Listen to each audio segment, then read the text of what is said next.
mind. Sure. I'm going to suggest that, Joel, if I went to your farm and I got one of your chickens, who, as I'm sure you'll agree, they are not natural chickens. These are freaks of breeding over time. They are bred to become obese.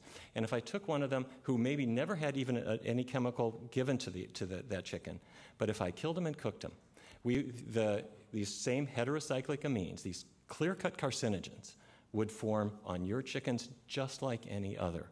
So regardless of whether it's organic or not, cooking skeletal muscle produces carcinogens. And that's why every epidemiologist agrees that vegetarians have less cancer.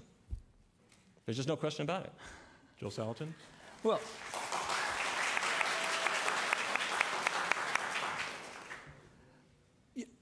anything, if you're trying to create cancer out of something, an excess of anything can, you can drink too much water and get sick. In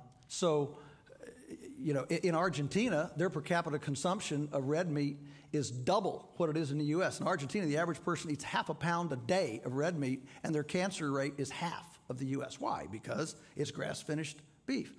And so there is a huge difference in the nutritional profile. I mean, Chris would probably be able to speak to this better, but there are carcinogens in virtually all foods, and you can isolate those however you want to. And Neal or Gene, the argument that your opponents are making as well, that meat is just really damn nutritious and nothing can match it.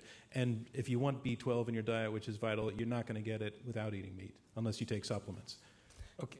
Gene, do you want to take that? Yeah, well, I've been a vegan since 1985, and I have not been very religious about taking B12 supplements, but I get everything I get from plant sources. So the B12 I get is from plant sources. B12 is the only nutrient that you need to think about, and that's made by microorganisms. So it's available in the environment, it's available in the soil, and otherwise you get everything you need. There's soil on vegetables, isn't there? Yeah. So the thing is to don't wash your kale. Joel Salatin, and then I'll come to you. Joel Salatin, sorry. So the point is, don't wash your kale. No. I think don't sanitize it, don't zap it.